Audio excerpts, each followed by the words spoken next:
Thank you very much, my friend Amelia. Thank you very much. Nice to see you again on the online.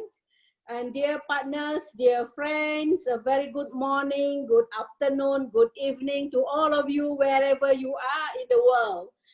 I once again would like to thank UCLG and Metropolis for co-hosting the series of live learning event webinars, this time on safer cities. And a time when the COVID-19 pandemic has exposed historical inequalities in our cities and towns, it is time now for a global conversation about what is a public safety means and how it is best achieved. Indeed, our two key global action plans, the 2030 Agenda for Sustainable Development and the New Urban Agenda, are quite emphatic on the point that there can be no sustainable development without safety, and likewise, no safety without sustainable development. So that imperative has led member states to adopt UN system-wide guidelines on safer cities and human settlements, building from systematic and innovative practices that go beyond a police alone and go beyond a police alone approach to addressing safety as an issue of a better urban governance, inclusive of all inhabitants, regardless of race, gender, or age.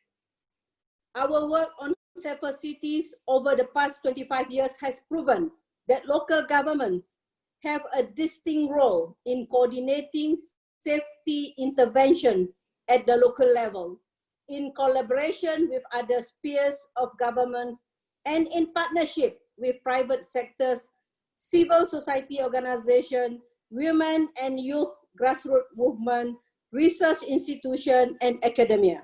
So in this regard, I wish to acknowledge the work of several of the mayors and local governments present here and who have worked tirelessly with communities to minimize the impact of COVID-19 pandemic, especially in informal settlements and other vulnerable neighborhoods of our cities and towns.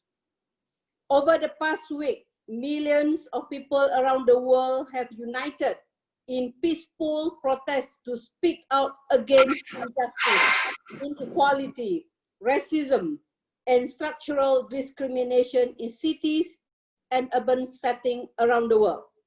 The images of police violence, including the brutal death of George Floyd, have shaken us to the core and called us to reflect deeply on our values, attitude, and actions. The ensuing debates has focused on questions of legitimacy and trust between the police and the community, often a legacy of historical inequalities in our society. Cities will need to respond with robust and comprehensive strategies, including addressing social problems in cities that traditional law enforcement acting alone cannot. It means thinking critically about how local and national government agencies, including the police, ought to work in concert in what we call a multi-level governance of safety framework. At UN Habitat, the United Nations agency charged with promoting socially and environmentally sustainable towns and cities, we stand solidarity with cities and communities across the world in condemning these historical inequalities. As the Secretary General has stated, diverse societies require investment in social cohesion against discrimination and inequality by national and local governments and civil society.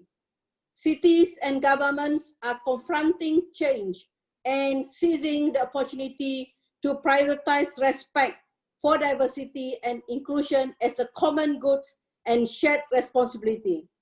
These values are at the core of UN Habitat's work on safer cities for all, underpinned by the principle of co-production of security for all. UN Habitat Strategic Plan 2020 to 2023 offers a window of opportunity to reimagine safety in cities in an integrated way, addressing measures aimed at reducing spatial inequality and poverty, enhancing livelihood and prosperity for all, tackling climate change action, and preventing crisis and conflict. Only by implementing holistic approaches to safety shall cities be able to address historical inequalities in a systematic and inclusive way, leaving no one and no place behind. In this sense, the COVID-19 pandemic and its recovery phase present an opportunity for governments to reboot and transform system. We have the knowledge, the strategies, the successes, and the benefit from institutionalized municipal safer cities policies and programs that promote inhabitants as the key actors of social transformations, particularly from the regions of Latin America. Governments and cities can see what has worked, train implementers in how to use tried and tested approaches, learn through communities of practice, measures progress and outcomes in terms of safety improvement, and foster more national and city pathfinders to innovate. I welcome you all to join UN Habitat in this redoubled effort dubbed as Safer Cities 2.0 that will involve research, rethinking, and pilot projects in requesting countries and with local governments as coordinating actors of such interventions. Remember, we have only 10 years to deliver on the SDGs, and this is the decades of action. So as SDG 17 envisaged, global partnership will be at the core of successful delivery of 2030 Agenda for Sustainable Development.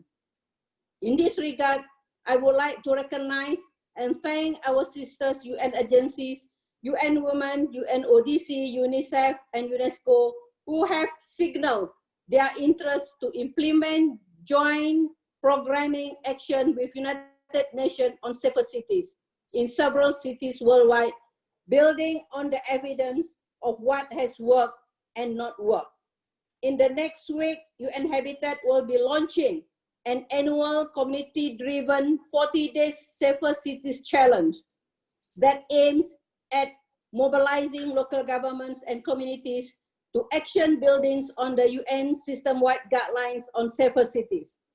This is one of the key recommendations emerging from the partner consultative meetings of the Global Network on Safer Cities, GNSC, which took place 1 month ago. This will be held as part of the annual Urban October celebration, running from observation of International Day of Peace 21st September at UN 75 to World Habitat Day and to World Cities Day on the 31st of October. So today's learning exchange will signal the start of a formidable collective effort towards making cities safer for all. Thank you to all of you for joining us in these endeavors. Thank you very much. Emilia, over to you. Thank you.